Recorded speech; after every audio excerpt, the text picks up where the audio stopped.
love your intros. You gotta send me that. Oh, for real? Yeah. Yeah, no problem, man. Yeah.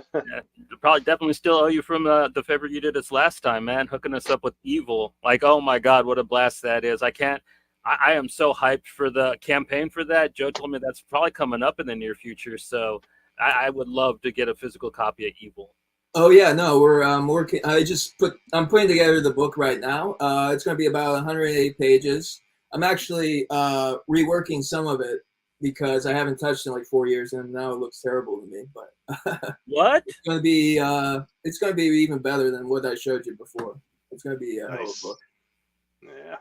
And we got the original here. This is special rare collectors. How many of those did you get printed? Like 400 or 500. Okay. Yeah. And how many do you have left? None. They were sold out years ago. This is my last issue, issue 3. I put out in. So I should like start from the beginning. Like this was a book I was working on while I was working at a factory, doing my factory gig, and I would be putting this together in my free time. I put together 3 issues. And then lost the job in the factory and decided I was just going to, instead of getting another job, I was just going to focus on finishing this book I've been working on years at that point. And as soon as I finished it, I started getting people asking me to draw their books, and that's how I ended up doing Tales to Enlighten. Yeah. And that took me right through to the lockdowns in 2020. Yeah. And I ended up reworking pretty much all of Evil, everything I had done up to that point. I released it on my Instagram page, like right as the lockdowns were starting. Sort of like everybody had like their like lockdown project. I did 2. Well, the other one was like Pissant Apocalypse. Yeah, which is pretty available to buy right now. Yes, sir. Hook you up with a copy.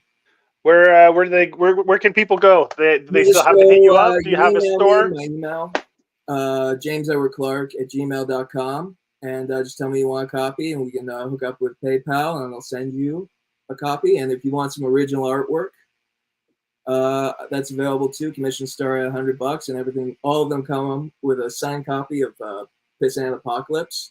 You just want the trade paperback all by itself. It's $35 plus $15 shipping, and yeah. So, but yeah, what were we talking about? Evil. Yeah, Evil. Yeah. We're playing, Evil. And if people want a taste of what your commissions look like for original art, they just have to go follow you on your Instagram account, which is James_Edward_Clark. And you post regular. You post your life drawings that you go to on Mondays. You post all your commissions, and you've got some really sick commissions in there. So if people want to see what the type of stuff you're sending out there, they can go check out your Instagram, and it's quite impressive. Yeah, we showed some in the intro, man. And your Max is particularly beautiful. I love your Street Angel. Like, oh man, I sent that one to Jim Rugg before. I try and do daily posts on there. It doesn't always work out that way, especially like when I'm in like the middle of a project. I'm trying to put a couple books together right now, including Evil. So a lot of my time's like going into that and not like, coming up with figuring out what I'm going to post that day. I think that intro you posted, that would make it like a good reel for today's for something to post for today. And a good way to hype up this interview. Yeah. I'm always thinking like, what can I make a post out of? Yeah. So Evil, that's going to be your next book you're going to be putting out there, right? You're going to be doing your Kickstarter. When do you plan on launching that Kickstarter for Evil? I was hoping to get ready for May, but like as I'm going through it, putting the book together, like it still needs a lot of work. So we're going to get it done sometime this summer, maybe early fall at the latest. Like definitely done this year. But I'm not going to, it's going to be done. It's going to be great. It's going to be exactly how I want it. And just like how Pissant Apocalypse, when I launched it, it was done and ready to like go to print. We just need to put together the InDesign file. And I think it worked out like best that way. You gotta just focus on the campaign. I'm not stressed out about putting artwork together. Yeah. What formats are you planning on having the physical edition of Evil coming out in? It's going to be like a regular trade paperback, Okay. like the same size as this. Like I designed Piss and Apocalypse specifically to be as small and as compact. Like partly because like, Tales to Enlighten was so giant and like unruly and like hard to ship because like, like I'm up here in Canada. I was at a convention a few weeks ago and I would bump into people. I'd walk around like carrying the book like this, and I had 4 or 5 people walk up to me. I'm like, is he here right now? Like, where can I get a copy? Does he have a booth? Like, no, I'm straight. Told it to him right there. Get like the glasses with the mustache and walk around with it, and then you rush back to your table. But no, and then I had like a bunch of people complain to me. They wanted to get like copies of Tales to Enlighten, but it's literally with all the duties and everything, it's like $150 to ship. Because that's a thick book, right? It's what? It's very heavy. Yeah, this is over 300 pages. 300, 400 pages. It's very thick paper stock. It's a great, beautiful book, but like it's frustrating. Beautiful copies up here for people, and so this is for a lot of people. Like I've disappeared for like 7-8 years between like the last time I put out a issue of Evil. But really, I've had like an entire book come out in the meantime, but no one's known. So it's just sort of I'm just getting back into it with Piss and Apocalypse. Yeah. Evil. That originally you put out in single issues, but for the Kickstarter, you're gonna do like a complete edition with the whole story in one go. Yeah, one go. It's gonna be a nice collection of it. Similar like I think I figured out like how to put together a nice trade paperback with Piss and Apocalypse, and like I got a local printer up here out not too far from Toronto. They're like in a suburb of Toronto. And, what kind of paper stock you going with this time? You gonna go with the same? Yeah, I mean, like it wasn't anything special paper stock. Like I use like a paper texture beneath my artwork. If you notice, like So like when you flip through this, like it kind of tricks your brain to think this is like printed on like a really kind of grimy newsprint, but really it's like regular printer paper. But it's just like an effect I put under the artwork to trick. But I love that's something I love. It's great. It looks fantastic. Like it works. Like I'm a big fan of the matte finish paper, and that's what you went with. I love it. Non-coated for sure. Not glossy, non-coated. No, paper. I'm not a big fan of the glossy. Like all comics are printed on the glossy, and I'm not a big fan of it at all. It depends on like what the artwork is, but like for my stuff, like you want to go uncoated all the way. Like you don't. Oh yeah, for sure, because it has that. It has that throwback. The effect I'm going for, right? Kind of.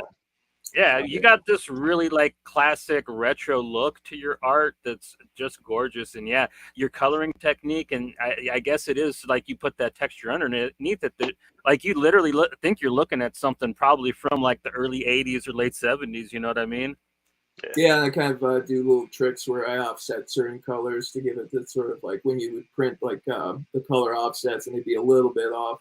Depending on it, like I like that for like onomatopoeia, like you do a big bang, and then like the force of the bang is so great. You can kind of see it there, the force of the bang so big that it's sort of the color. It's like offset the actual printing, right? I think that's like a fun thing when you like like technical stuff like that you can do. That's why when I did the banner, I was like, "Fuck it, man! I'm going with RGB and I'm splitting it all up."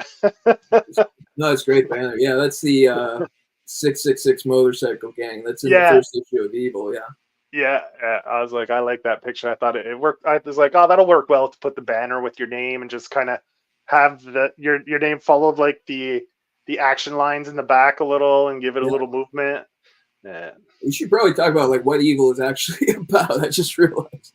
Yeah. Well, so your Kickstarter, you're going to be putting it together. So late summer, early fall will be hitting. And so like, give your elevator pitch, man. Basically, it's kind of a throwback to the old El Santo Mexican luchador wrestling movies of like the 60s and 70s.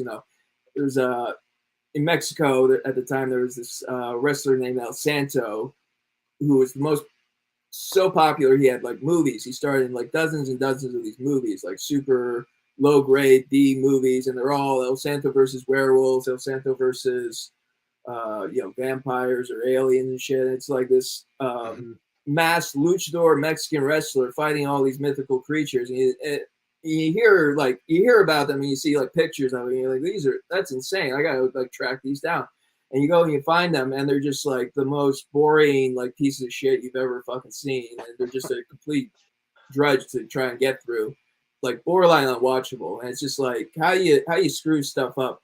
How you screw this up so bad? Like this should be like an easy like slam dunk, like pure exploitation, just fun. But like the filmmaking is so poor in these.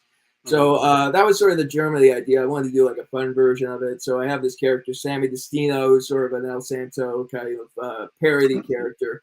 And his girlfriend gets kidnapped by the Space Thunder Death Cult, who are this evil satanic cult who are need to sacrifice his girlfriend, Maria, at midnight to open a portal to hell, bring forth demons, and like the apocalypse and stuff, And that's basically the story. We follow Sammy Destino as he tries to, get his girl back.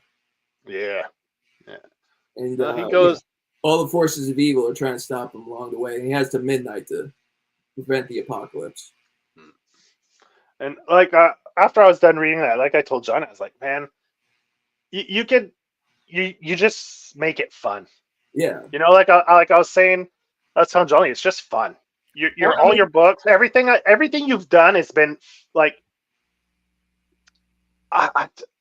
it's like, even you didn't write Tales to Enlighten, but your style and the way you approach it, the aesthetic, there's the a lot look, of like back and forth with Matt. Yeah, I would yeah. like, this page needs a punchline, sort of, and I'm also like pacing a lot of it out, like that's he would, it. like write what the scene he wanted to be, right? Yeah, and that one was really fun. Like, more mad, and like with the bricks of text, like that's all mad.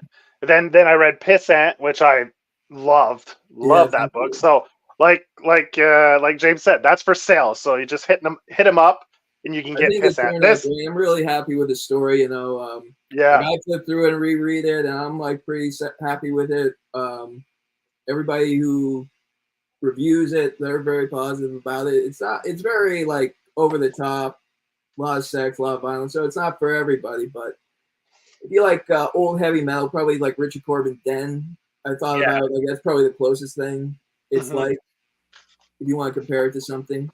Yeah. Bit of North Star, Yeah. And then after we interviewed you for Pissant, you sent us Evil, and then read that leading up to our interview here, and man. That was super fun too. Like the wrestling scenes, that was man. Really fun stuff. Yeah, but your creatures, dude, are just so amazing. Like I love this bear man that you. That's werewolf. Werewolf. Yeah. Really fun stuff, and like I don't know, just your designs too. Like your character designs are super fun. A lot of them too. I designed the entire like Space Thunder Death Cult. They're all like individual monsters that he at one point has to like fight and defeat one by one. It's sort of like and like the little winks to like comics I'm assuming you loved and there were influenced by too is awesome. Like there's a bunch of little like I don't know, maybe not like like homage to other books that you've loved. So the whole thing's like homage. I've actually like, because I've done like multiple drafts of this book at some point, like I've toned down the homages. Like I originally, like the character's name was Samson, which is a callback to when they would translate the El Santo movies into English. He was called Samson, but I wanted just to make it like my own thing. So now his name is Sammy Destino, which I think is a cool name. Yeah. It's sort of like it's kind of like I got like Apocalypse trilogy now too. It's kind of like how I see it. Like evil is like the like ritual to start the apocalypse. Tales to Enlighten is the apocalypse, and then Pissant Apocalypse is the post-apocalypse. And sort of like then you're gonna like have volume 2 of Evil, which will be kind of like we'll kind of like bookend it both. It's like close off the cycle, I think. So now you're reworking it. Are you gonna leave that really stinging cliffhanger for the new readers? Okay, that's still going to be That's the best part. Is the ending of the volume. I think when you really think about it, like it's really the only sort of way you can go. You have to pay it off that way. Right. Okay. You Just couldn't making like sure you couldn't take the easy way off. Like there's certain things like this wasn't supposed to be like a giant like sprawling multi-volume epic like when I started like years 10 plus years ago, even more at this point, which is scary to think about.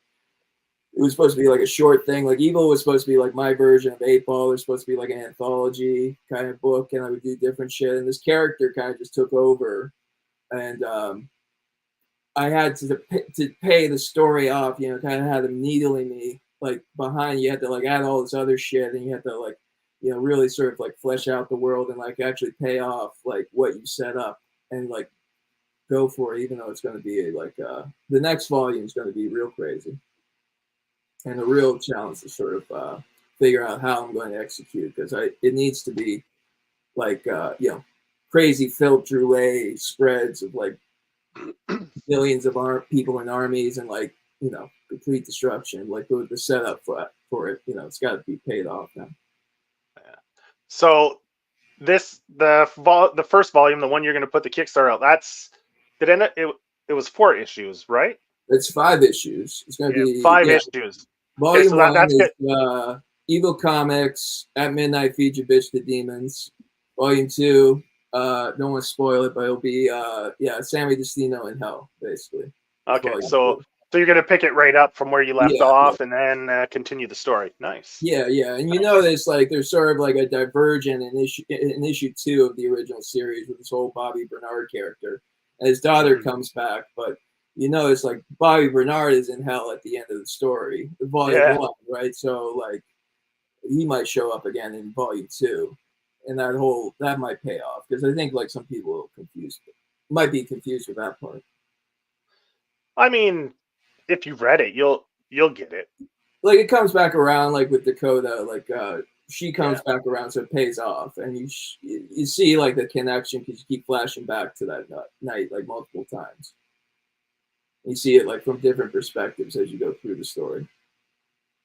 This is like the first thing I ever wrote, so I think like there's some like maybe clumsy bits that I try to like, you know, paper up now, figure out ways to make it like a little bit more coherent. But yeah, I think like you say, it's a super fun book, and it's just a pure exploitation, pure off the wall, just going for it, werewolves and vampires and beautiful women at the end of the world, and just you know, there you go. I mean, it's just absolutely beautiful to look at too. I mean, like it's a disturbing scene you got here, but like it's just gorgeous the way it's rendered, man. I love the way you outline like in red like details on the people instead of doing it in blacks. I mean, the flesh.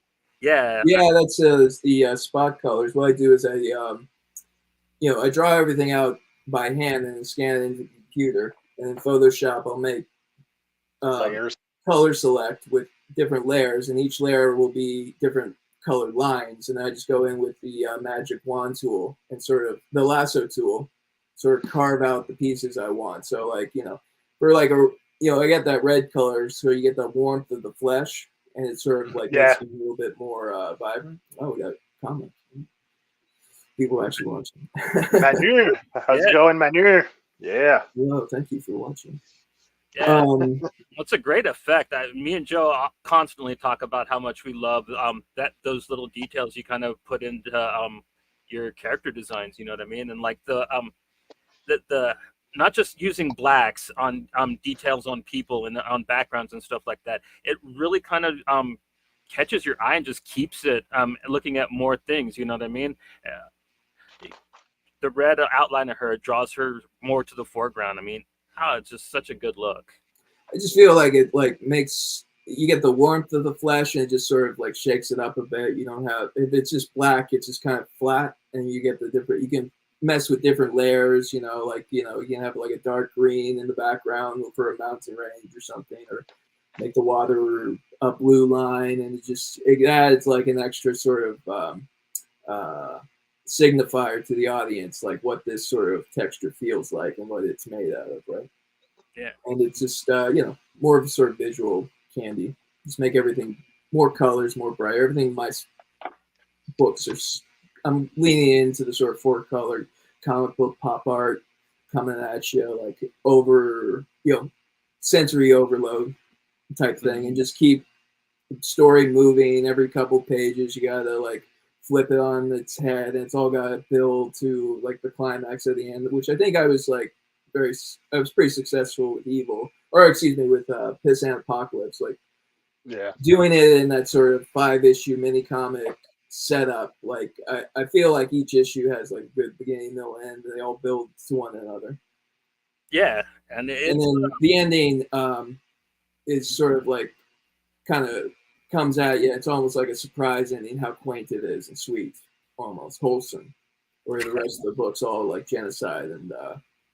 But it starts off, you're not too sure, right? But then it takes that little turn, that little twist, kind of halfway through, where you're like, okay, so it doesn't lose its edge or its raunchiness, but you're like, oh, there's definitely a quaint little wholesome side to it, in all this. Like a heart to it, Yeah, a lot of heart. It's sort of like people see, like different people get different things from it. And like I've had like multiple people describe it as a love story, which is a little odd to me, but like it's there, I guess. It is sort of like the whole thrust of the thing, but like I don't consider it particularly romantic, but it was more like no. You don't even know it, man. You're romantic at heart, and you don't even know it, man. I would say that there's a cuteness to it, but like call it romantic, like that. That is straight up a bit stretching it, but I see where they're coming from. But it's more like he needed motivation and just the pieces I had. Like the first chapter was just supposed to be a one shot, and it was like a year in between when I had done the first issue and issue 2, and then like it was a couple months after that. The next 4 came out like in succession pretty quickly, every few months.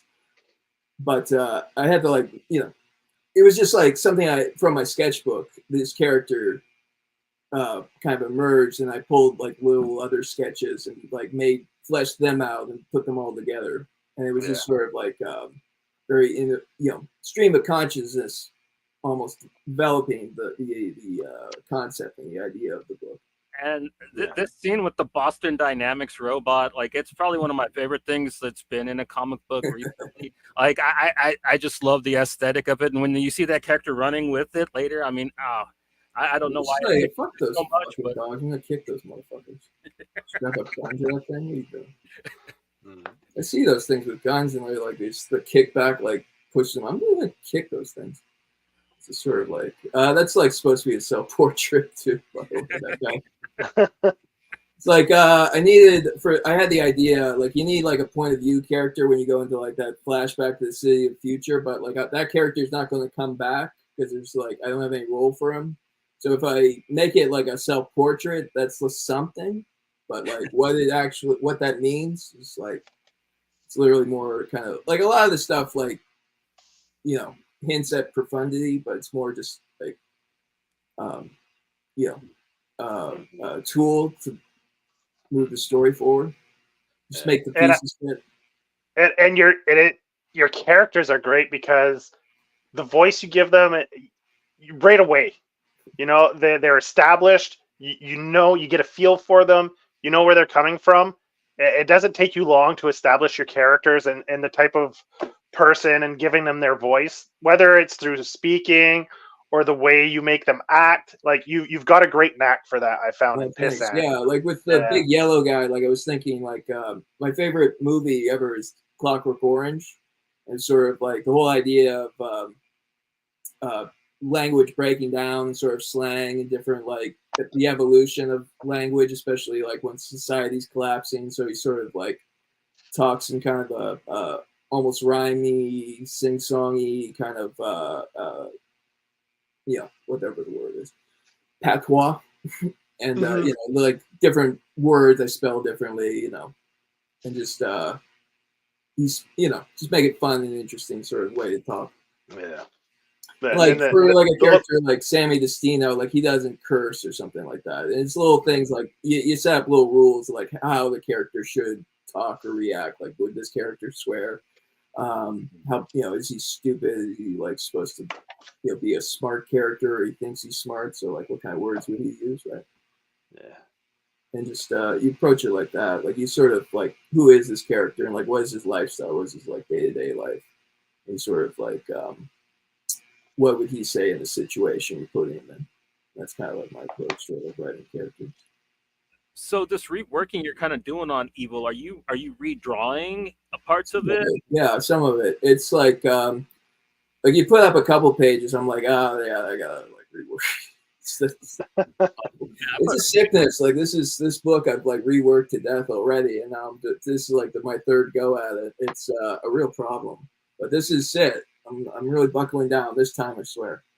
I think the version you sent us is good to ship, bro. To tell you the truth, it is good, but like it's like I'm like way better now, and like it's not like it's like maybe I'm redrawing 30% of it, then, as opposed to last time I redrew the whole thing.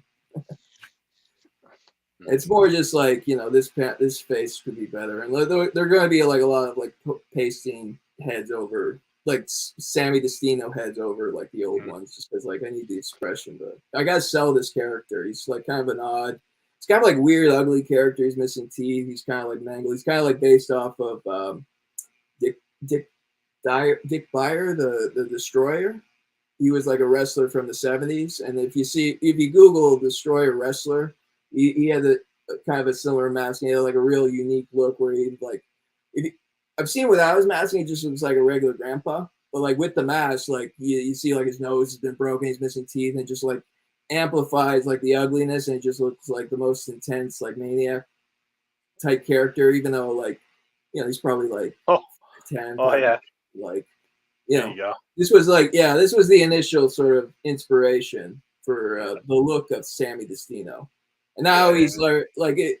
In the original draft of the book, he was like a lot more dumpier, a lot more dad bod, but he's got like more leaner and muscular. Yeah, like he was kind of thicker. Yeah. Oh, there you go. You got that look, like you said. There you go. He's got more of that, like. Yeah, that's with his look on his face. Like that's the old version. That's the old man version with his dentures. And, yeah. You see him like in the 60s, like he's missing teeth. Come on, though. Okay, there's one here where he's missing teeth.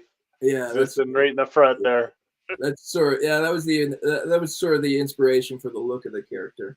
Nice. It's sort of evolved here, like like with Piss Apocalypse, everyone says, "Oh, it's kind of like Marv from Sin City with like the yellow bastard." I'm like, yeah, I can definitely see that. But by the end, I think I figure out the character only like his only only because he's yellow. I mean, and it doesn't. He had the bandages like Marv too. Yeah. Like by the end, he's got like I remove all the bandages. I can see why people say it, but I think that's a very superficial observation in my opinion.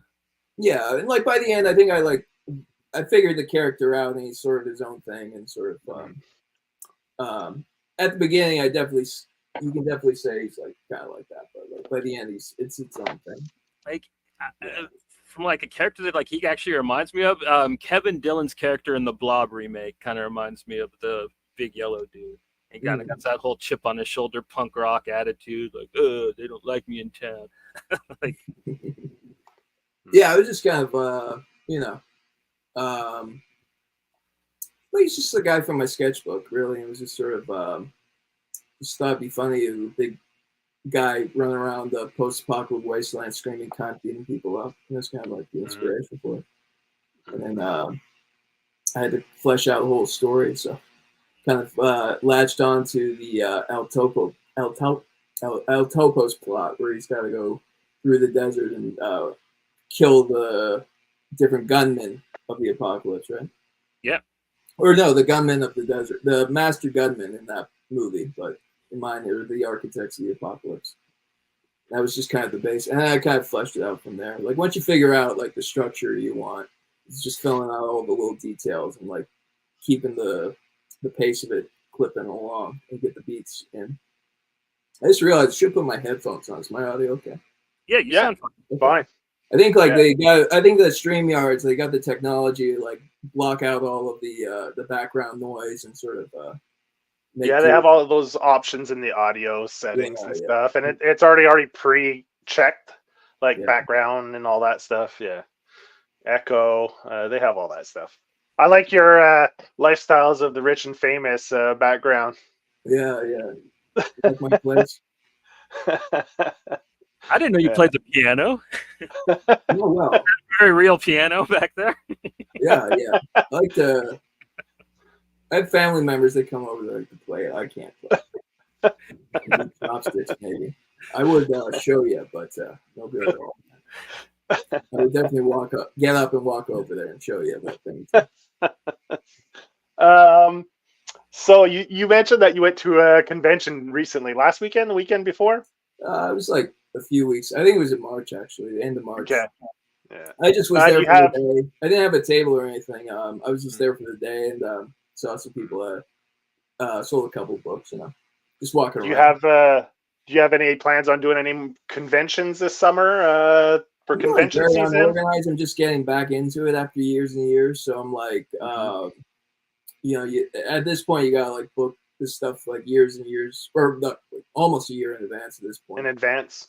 Yeah. So like we got TCAV coming up in May, which I don't have a table for, so not going to that. And I think the next big one here in Toronto is in August, so hopefully I can get my stuff together here. I got to pay my taxes though, so we'll figure. That's my next big expense, figure out my taxes.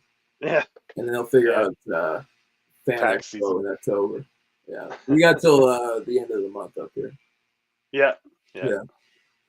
But I did do an appearance at a store up here in a town called Newmarket last week, and it went pretty well. And they were very nice people. And shout out to Wayside Comics; they took great care of me.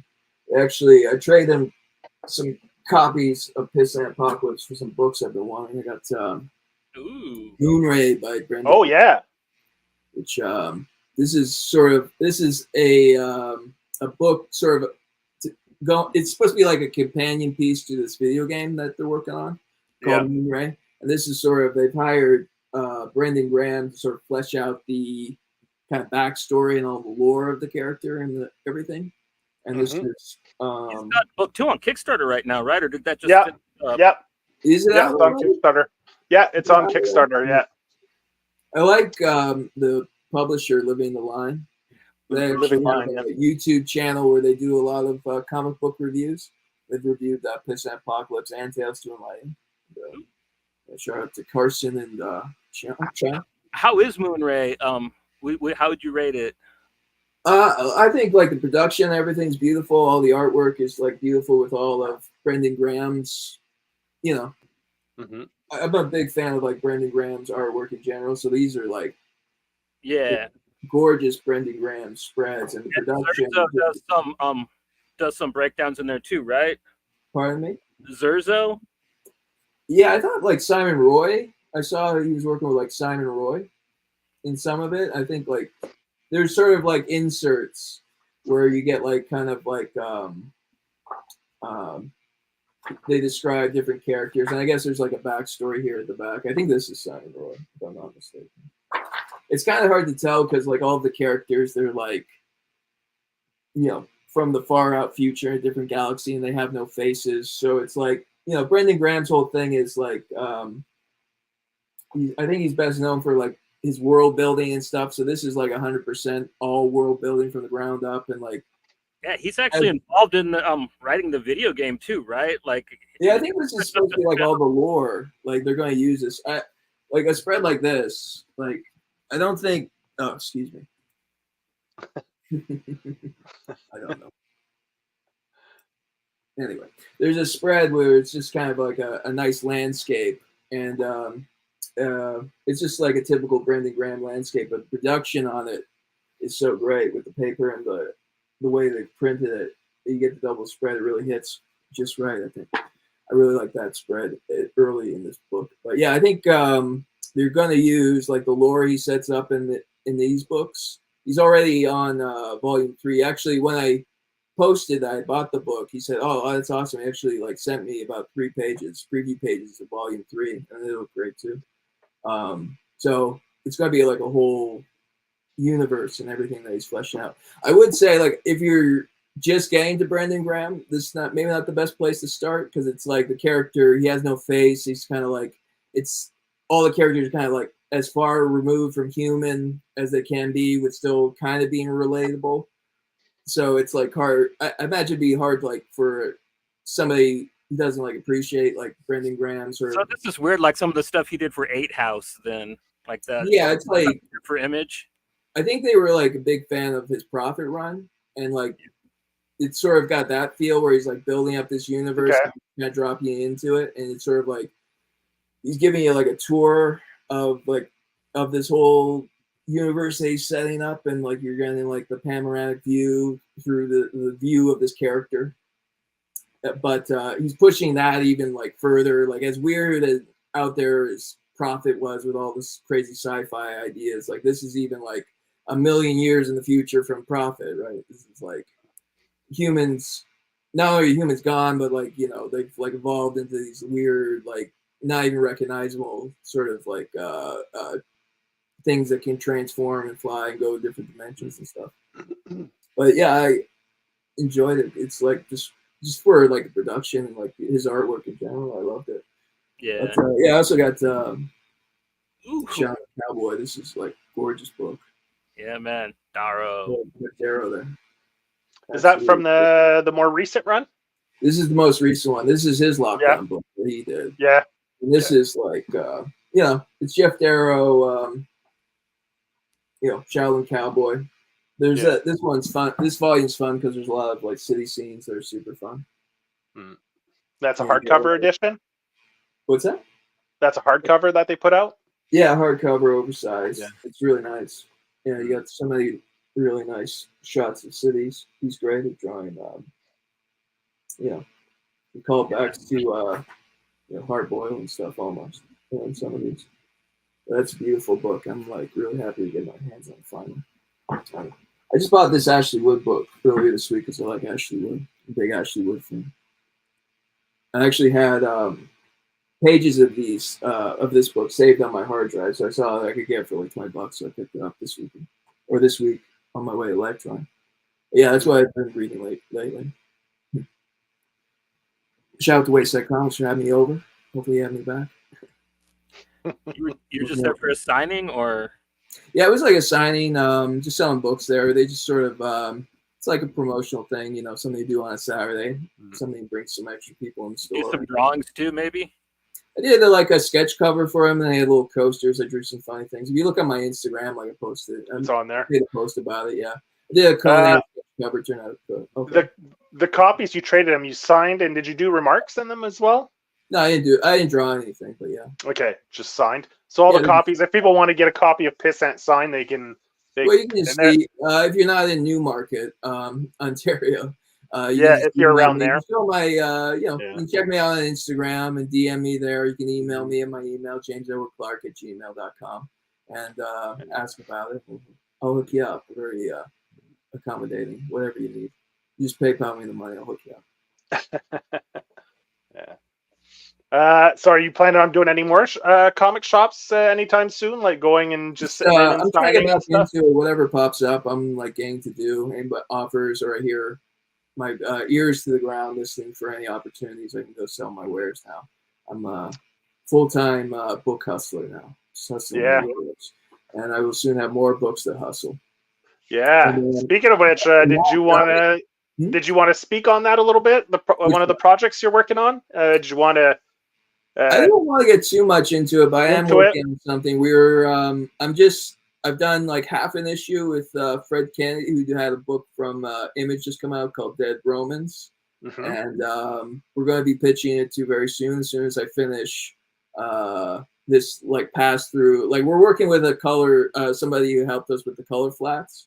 Okay, yeah. I'm going through and touching them up and like punching it up to the final version. I'm just doing that right now. I'm in the process of doing tightening up these last few pages, and we'll see if the publisher wants it. And then if that's a go ahead, we'll have more report about that. But that will be a very broad, very silly kind of crime story, kind of like a Naked Gun type series. Oh, nice. And yeah, it'll be not too long. It's about 3 issues long. Sort of, Okay. set up for the joke, you get the punchline, you get the resolve of the joke, right? And it's just kind of be that, and it'll be a very crazy roller coaster ride. Well, seeing as how Fred already did a book for Image, hopefully that'll give you guys a little bit of an inside I think track. Yeah. I'm not sure if this is his first book or he had one before. He's been around for a while doing a lot of different stuff for people. Yeah. So I've known him for years. He's been he's like a radio personality up here in Toronto. Yeah. And he was always at the convention every time I was there. Like back when I was like just putting together Evil, he was always part of the scene there, trying to get books together and stuff. What kind of radio? What kind of radio does he do? He does Edge 102, which is like the rock station up here, kind of contemporary rock. Okay. I used to listen to it when I was a kid. So he's a legit DJ. That's cool. Yeah. It's like a legit radio personality. If you go to the Kickstarter video for Piss and Apocalypse, he did the voiceover. Okay. And we'll see if I can talk him into doing the voiceover for Evil. So I think I might. So I got a script for that. I'm trying to put together the pre-launch page right now. I just was trying to put it together this week, but I gotta go to the bank and get some info from him. So, but once that's all up, you could be able to sign up. I wanted to have it ready for this interview, but then cool. I know that you're not going to reprint the issues, but I think you should sell prints of the covers for all 5 issues. I might, yeah, they're good. The covers are all just so sick for it, dude. I clipped them all out of the book because I was just so impressed with all of them, dude. The covers are just absolutely gorgeous. Well, that's sort of the 5th one is sort of the origin of my other kind of devil. If you go to my backup page and sort of my YouTube page, that's the sort of logo. Like for my author bio, I had my little devil's head. That's sort of where it came from, the cover of issue 5 of Evil. This is actually like another wrestler. I think this is the Bruiser from I think out of Chicago. It's just like kind of a wrestling. It's from a cover of a wrestling magazine from the 60s where he's just completely covered in blood and he's got this crazy maniacal look. And I tried to replicate it with the devil. And I always kind of like that image. And it's sort of, I think, a good encapsulation of my work, just sort of the manic expression that he's got on there, sort of winking and smiling at me. Cool. So are you a big wrestling fan, or is it just something that you got inspired from, like you said? When I started Evil, it was kind of like an ironic thing. I was like a Laps fan. I was a big, fan of Steve Austin, Shawn Michaels, that sort of era. And I liked I caught all of ECW when they were on TV. Yeah. The whole run they had of when they were on I think TNT for 15 minutes. I was a big fan of that in early 2000. I think by the time Benoit and Eddie Guerrero died, I think it was a 1-2 punch kind of turned me off. And then by then it was the Triple H, Randy Orton, Batista show, and it was just those guys just bored me to tears. So they're I just kind of faded away. And by the time I started Evil, it was kind of I was enjoying going back and listening to shoot interviews where you hear the backstage stories of all these segments you watch when you were a little kid, and that was a lot of fun for me. And it was kind of kind of a call out to that, but as I started working on Tales to Atlanta, I got real into New Japan Pro Wrestling. Yeah. Okay. And that sort of re-sparked my love for the stuff. So sort of the revision, when I revised the story Evil the first time, I put a lot of that. Now it's sort of a lot more sincere, I think, in a lot of ways, because I'm back into wrestling, following it. I'm a big Tetsuya Naito fan. Naito's my favorite. I haven't been into a wrestler as much as him since I was Steve Austin, probably. It's crazy. So rekindle your. So you discover a new take on something you used to like. and then kind of rekindle something. It's nice. It's really exciting, man. The only thing that kind of kills it for me, man, is how quiet they are when they're watching, man. The audience, man. Well, they had the like with the lockdowns, they weren't allowed to make noise for like a long time. Like if you go back and you watch stuff like pre-lockdowns, like you'd have the girls all screaming their names, like that would be going on. They would be very vocal and stuff. So now it's like they're still kind of they can make noise, but they're still like not in the habit of it. They got used to make noise. But so now it's like when you can tell when it's like a really good match when the crowd starts coming alive and stuff. And like you'll get like a good match, like when you get like a really good match, like draws you into it, and they tell a story, and you get the back and forth, and you're like, oh, you get like wrapped up in all the near falls, and you can hear it in the audience too. But yeah, like it's like they lost like 2-3 years, and like all their guys got like 3 years older, and they were beat up to begin with, and like now they're trying to like catch up and trying to like bring up some new guys, and some of them are looking pretty good, but we'll see how it goes. I'm pissed though because they just Naito just lost to John Moxley. He was the champion, and he just lost the championship, John Moxley, which just I don't know why you would let some guy from another company win your big, championship. That just seems like small time, terrible. It just makes you look like small time, like rinky-dink kind of operation. Who's Moxley from AEW or something? Yeah, he's from AEW, but he'll go over there like he was in their like summer tournament, the G1, the 1 year, and he's got the one guy is he sort of mentored the one kid, Shuto Umino. He sort of like was his like ring boy for a while. Now he's like debuted, and he's sort of like trying to be like the next Tanahashi and stuff. And like whenever Moxley comes back to Japan, they like tag together and stuff. But yeah, like I don't know. I'm not really into this angle they're doing with Moxley, but we'll see how it goes. They're probably like worst case scenario, like it's a big elaborate ploy to bring like Okada back, which is like they just got rid of Okada. Because I'm like, I hate Okada. Like everybody like who doesn't watch New Japan like don't understand. Like no, Okada is like the Roman Reigns of Japan. Like they just keep shoving this motherfucker down your throat and they won't stop. Even though it's like Naito is like way more popular, sells way more merch, and just like you get to the point where the story doesn't make sense for Okada to win, but he keeps winning. It's just like you expose the guy, you push him too hard, and you get the backlash, and like people don't even want to watch it. Like people like walk out of the stadium before like when the main event comes. And, like it becomes like a detriment when you don't like pay off the story like you should, right?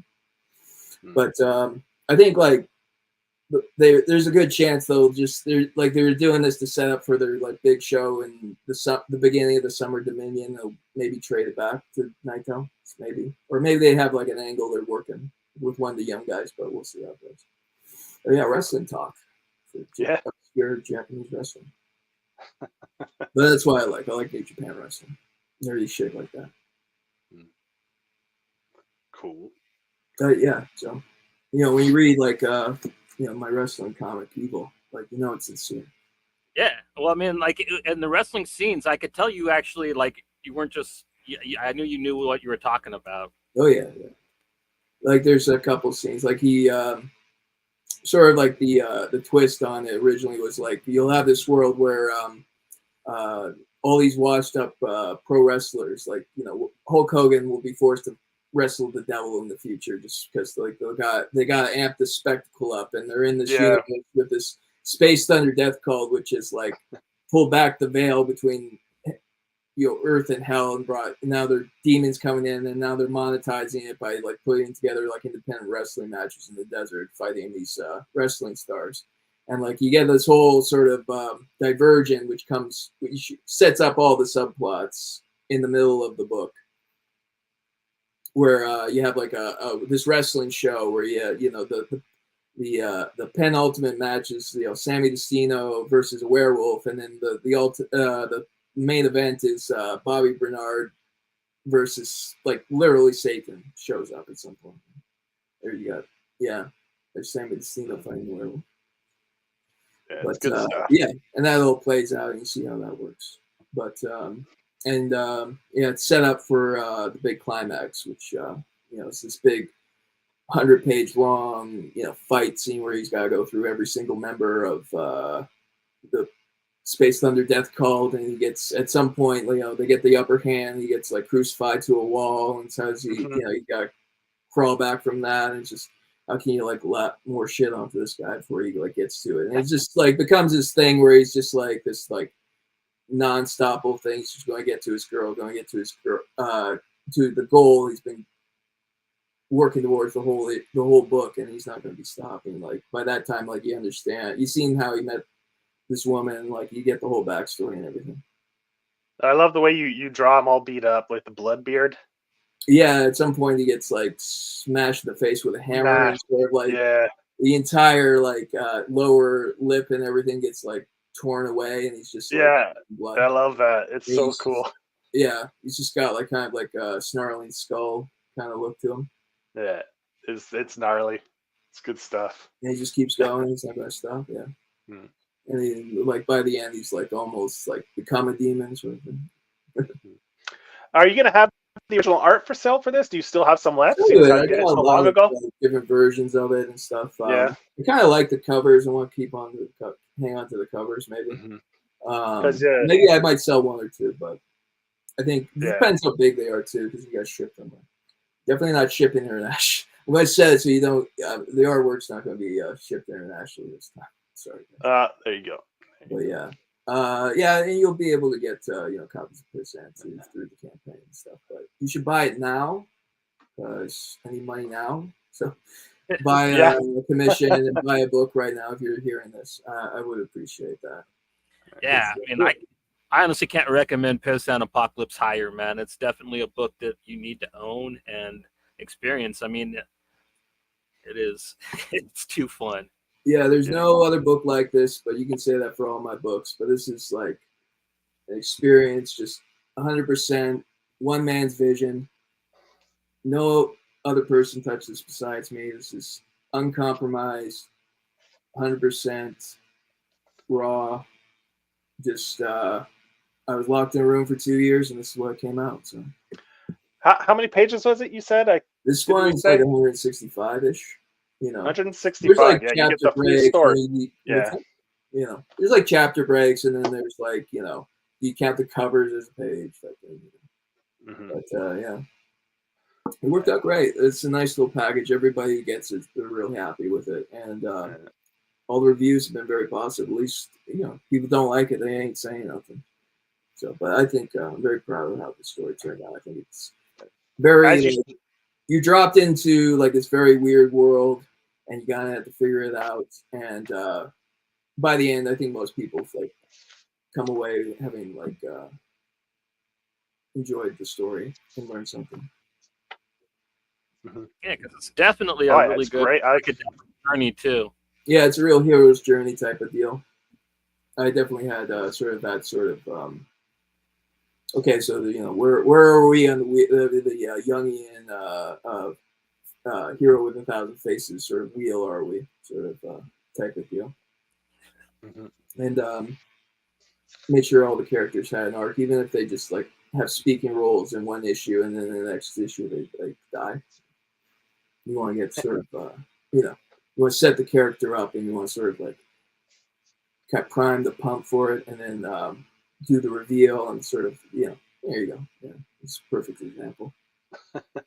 Oh man, the Alchemist is probably I just love that gas mask design. But yeah, he's probably one of my favorite characters of yours, man.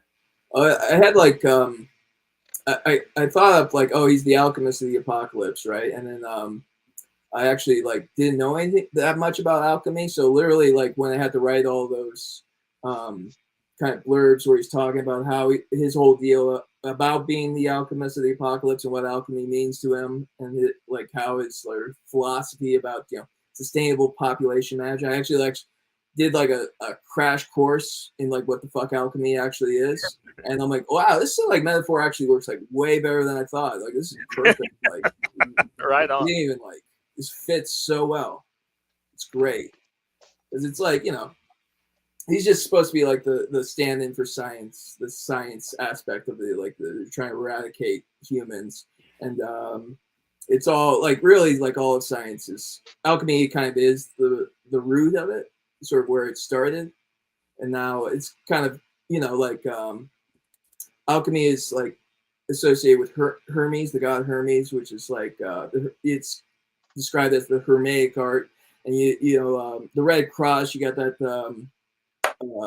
Kind of cross with the snakes. The snakes wrapped around. That's Hermes' scepter, right? Yeah. So you see the through line from like you see all these symbols like they're carried on from like ancient Latin and the Greeks right through to today. And it's sort of like it's all done kind of purposely, and it for the purpose of the story, it fits really well. Yeah, man, that's pretty cool that it was something you kind of just picked, and it ended up just working really well for you too. I think I had like an implication that would work, that it fit, but like when I actually sat down, like I had to figure this character out and describe him. I actually like sat down and like research like what he would be about. It's like, oh yeah, it worked perfect. Yeah, I think it all worked out really well. And his design, he kind of reminds me. Have you ever seen the movie Wizards by Ralph Bakshi? Yeah. It kind of reminds me of Death from that. The red dude. It was actually kind of like an Ashley Wood. Ashley Wood would have like an automatic Kafka. There's kind of like a gas mask guy, and I think it was kind of pulling like an Ashley Wood type of deal. Ashley Wood is a big influence on me, I would say. Yeah. Hard to get away from. Yeah, that's what I got going on. Man, future's looking pretty bright for you, though, man. That's what I got to say. Like looking at this stuff, looking at Evil, like I think all it needs is to get into people's hands, and it's going to be another big hit for you, dude. Like, oh, thanks. Yeah, no, been working really hard for years, and now it's all at the stage where it's just got to put it out and get it in front of people. And really, the challenge is just getting in front of people because there's so much stuff out there these days. But word of mouth has all been very good about it. It's just showing it to the right people and like I could probably see Dark Horse putting this out, man. This is like one of the most Dark Horse looking things I've ever read. Pissing Apocalypse? No, Evil. Both. Oh, Evil, yeah. We'll see about it. Like with crowdfunding, it's like, well, now I have like 1,500 of these, and if I sell them all, that's like $45,000-$50,000. So it's like if I went through a publisher, like what would that be? Type of deal. And you hear horror stories about like people end up in debt just doing it. And like crowdfunding really is kind of like the best deal if you have like enough of an audience where you can just get enough, and even if you can get more than enough, even better. But like if you can get enough to print it and get it out to everybody where you don't have to go in debt, it's like you got a book for free. Now you have like product to sell, and it didn't cost you anything really. At the end of the day, you just put your hand out, and people would put money because they wanted it to be made, right? And it's great. It actually probably is the best deal for the artist if you're willing to put the work in. Yeah. Like, I put it together. We made like $17.5K on this, and that was like enough to put it all together. I had a little bit left over, but with shipping, once you get into like shipping, like it chips away. Like you spend a couple $100 every day for like 3 weeks, it gets like whittled down pretty quick. But yeah, worked out well. But like you said, I think it's just a question of time. The more books you get out there, the more people will see your work, and your work speaks for itself. I got to get it. Just get out to more people. Like I'm just, I've been sort of, through the lockdown. I couldn't even go in a movie theater or on a train for literally years. So I've been kind of just like in my own space now. I got to get more out and just put my book out in front of as many people as possible. It's really the challenge, right? And like I said, your work is top notch. Like the quality of it throughout maintained. Like the quality never drops from panel to panel. I mean, it's top notch all the way through. It's not like you cheap out on any parts of the book. I mean, cut a single corner. It's all that's it, man. It's all top notch. Like, let me. I'm just like it's sickness. It all has to be perfect. Like if you look at Tales to Enlighten, every page is gorgeous. Piss and Apocalypse, every page is gorgeous. You Evil, see, even though you don't think some of the pages are gorgeous, they're all still pretty that's gorgeous. what they are, but yeah, like I'm gonna compare it now. Like I'm comparing, it's going to be compared to like all my other stuff, right? Like you can see the growth. Like I was flipping through Tales to Enlighten before we got on here, and like you can see the growth from like Tales to Enlighten to Pissant, and it's huge. And then I think these new pages that I'm working on, I'm coloring right now, like they're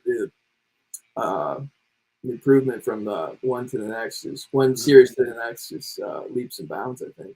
And it's just But to be honest, it's just the flow of it and everything, the characters and everything, just everything just comes like easier and like it's just flowing better. Yeah. And it's just like Tales to Enlighten, it's your art that caught my eye on that campaign. I was think scrolling through and I was like, oh, what's this? Then I read like the elevator pitch and I was like, oh, this sounds fucking cool. The art looks awesome. The concept sounds fun. And I was like, oh, man. Yeah, it's a crazy, like all my books, I think, are like completely 100% unique. Even from each other, they can't, like, what you compare Tales to Enlighten to, it's just like such a bizarre. Yeah, and then I started following on Instagram, and you kept posting like pages from your Piss and Apocalypse. The whole thing was up on Instagram. Yeah. And I was kind of following it a little bit, and then I saw you announce you were going to put out the Kickstarter. I was like, fuck yes. I was like, it's tricky to follow a comic on, especially like one that's weird like this, and there's like gaps in between the chapters, and sort of it's just I wanted to serialize it on Instagram just so it'd be out there in the world and just sort of like you know, people could see what I was working on. I wasn't being precious with it. Like I put all of my first book up online, like whatever, you know, it didn't matter. And then like people want the volume, they want to be able to sit down and read the whole thing. Like if it's quality, if you're like a real comics fan, like you want to read the physical volume and you want to feel it. And my stuff like looks 10 times better in print than it does on a screen, I think. Yeah. And that's the whole effect I'm going for. Like the end result is meant to be in print, and that's why I do all those sort of like tricks with different textures and like opacities and sort of like offset coloring and stuff. It's all meant to be. It's all meant to like really pop in print. Yeah, that's just sort of The skull thing was just sort of you get that chapter break, and I think the issue 3 is probably the strongest because it's like a story within a story, and they both stories have like an arc to them, and it's like, you know, pretty funny ending. And then just sort of like just this nightmare world you're kind of blending into, and it's supposed to like hit you, just like how many people actually died here, right, because of this guy. Yeah. The City of the Future story was brutal. Yeah, I think that's the strongest like single issue I've done up to this point. If I don't, like you feel for the little animals that they transform into these killing beasts. Like, well, no, they just grow up. Those are them as babies, right? Yeah, but they're feeding them the drug candies or whatever you want to call them to. It's supposed to be like, I'm leaning into sort of the fairy tale fantasy element. There's supposed to be like a dream logic fantasy type feel to the whole thing, right? So like magic beans, like, you know, Jack of the Beanstalk, and just you know, you run out of juice. They just run out of juice. They just run out of it, and it's supposed to be, you know, anything that gets you motivated, money, sex, it's all gone. It's all done. It's the end of the world. That deal, right? And it's also supposed to be fun, right? So the jelly beans, you just feed these monsters jelly beans. It's like cool. It's like a colorful, cool sort of effect you can do. It's fun, right? Yeah. Coloring them all. It takes forever though. That's why I'm working. Like, when I started this project, I'm working on. I'm like, can we have like somebody do the flats? So it's carving out like all the different colors. Like that takes the longest. So what do? You just send the palette and they do all the flats for you? Like I sent them PDFs of Tales to Enlighten and Piss and Apocalypse, and sort of showed them. They sort of did the flats for the first couple pages and just sort of guessed at what. Like with flats, it's like, like once you actually like carve out what the colors are and like put them all together, like you just go in with the magic wand tool and you can change it however you want. So it's the actual act of like carving out the different layers and colors that's Okay. the tedious part. Mhm. And so like it's like once you have the flats in, it's way easier to just get that final polish to the whole thing, get it how you want. Are you still working in Photoshop for that, for the Yeah, it's all colors, or Photoshop. Photoshop? Yeah, Yeah. cool. But yeah, it's just standard industry standards. Yeah. Why change a good thing now? Mm. You gotta learn a whole new program. It's a big mess. I haven't used Photoshop in forever. What do you use for the video? Just some free app on my phone. Oh, Yeah. nice. Yeah, no, you gotta send me the intro. I'll make a real. Yeah. Last time I I threw my computer out, and since then I haven't used Photoshop since I threw my computer out. So Well, I just got not this laptop. I got a second one. I bought it, and for years all I did on was Photoshop. This is like I'm going to keep this one clean. I won't have like any of my other weird activities on it. But yeah, sort of you go on vacation, you gotta log on your Gmail, you gotta log on this account and stuff, right? You don't want to bring you want to do work there, so you bring your work computer. Mm-hmm. So slowly getting corrupted. But, yeah. Oh, I think that's it, guys. Yeah, man. So people can go follow you on Instagram. Like I said, it's James_Edward_Clark. You can either get a hold of James there, or like you said, through your Gmail. Yeah, James Edward Cark. Just look me up, James Edward Cark. I'm pretty. People give me shit for using all three of my names, but it's literally just for search engine optimization. Yeah, so you can go pick this up. He has copies of this fantastic book that you should go pick up if you don't already have it. So hit him up. You can get request original art as well. He has a price just for the book, or a price with original art, which is fantastic. Just want the book?